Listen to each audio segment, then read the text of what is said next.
Cooperative से रुपए गबन होने पर बिफरे सर्वोच्च न्यायालय के अधिवक्ता। महुआ से रेणु सिंह की रिपोर्ट।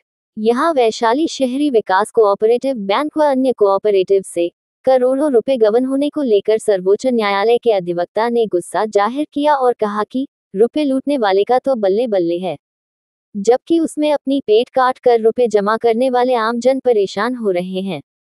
मंगलवार को यहां सिंघाड़ा में सर्वोच्च न्यायालय के अधिवक्ता डॉक्टर प्रियरंजन प्रसाद सिंह ने कहा कि कोऑपरेटिव बैंक से करोड़ों का गबन कर लिया गया, जिसको लेकर ईडी की छापेमारी भी हुई थी। उसमें स्थानीय गरीब किसान वर्ग के लोग रुपए जमा कर रखे थे।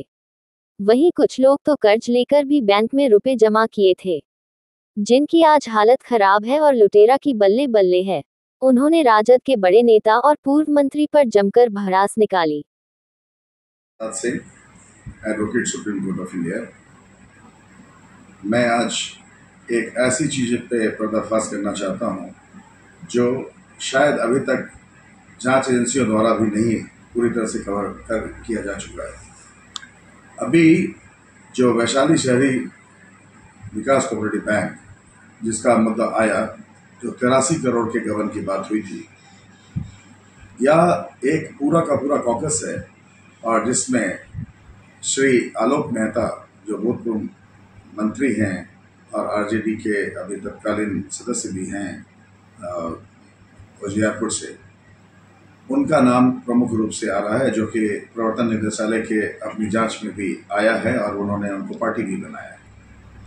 मुद्दा यहाँ से शुरू होता है कि पब्लिक ने अट्रैक्ट होकर के अपने कोऑपरेटिव बैंक में डिपॉजिट कराया। लगभग 100 करोड़ के आसपास का था। 110 करोड़ का स्कैम है ये, जो कि 83 करोड़ में अभी तक शो हुआ है।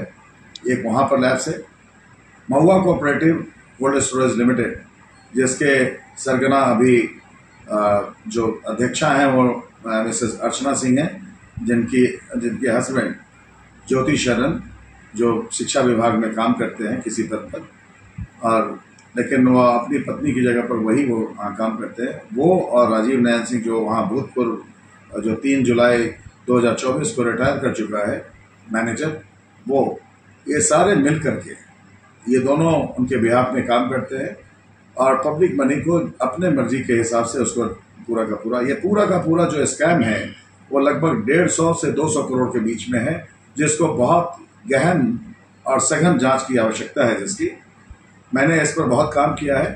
इत्तेफाक से मुझे इन लोगों ने इंगेज किया था।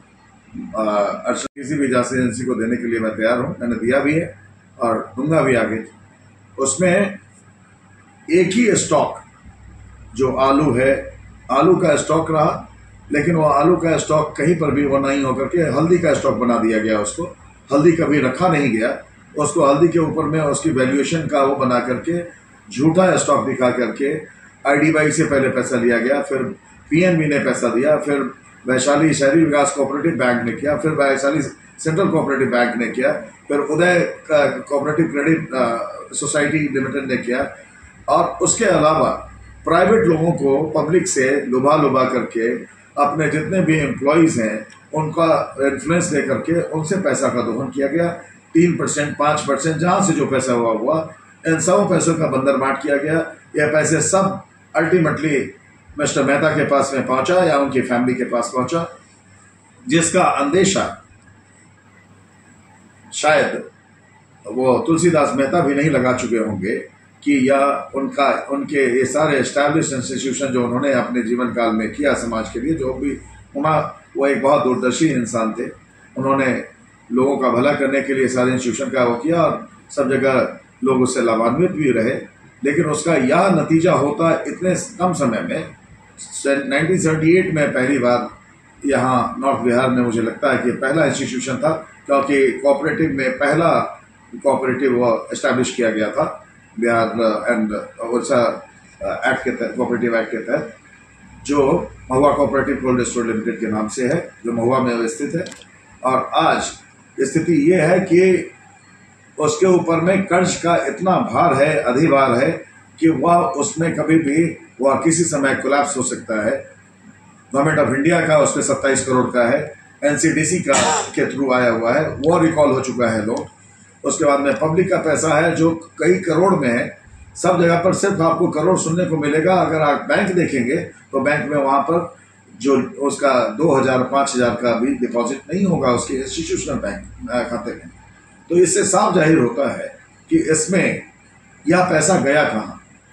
हम सबसे साहब के साथ जो उनका चुनाव रहा पिछला, और वहां पर उसका रूट वह इन्वेस्टिगेशन के दौरान इन्वेस्टिगेटिंग एजेंसी को भी पता है, मुझे कहने की आवश्यकता नहीं है। लेकिन मैं यह बात पूरी तरह से फर्म होकर के कह सकता हूं कि यह बात जब वह महुआ कोऑपरेटिव के चेयरमैन रहे हैं उस समय से जब ये धांधली शुरू हुई, उस समय से धांधली जो है वो अभी तक कवर नहीं हुआ।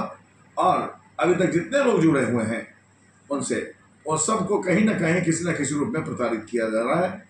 इनका एक जो सबसे बड़ा जो मोहरा बना वो बना संजीव कुमार, और उसको मोहरा बना करके उसके ऊपर में पूरा गेम खेल करके और आज वह सब स्कॉट फ्री होने की कोशिश कर रहे हैं। वह बेचारा दर दर की ठोकरें खा रहा है।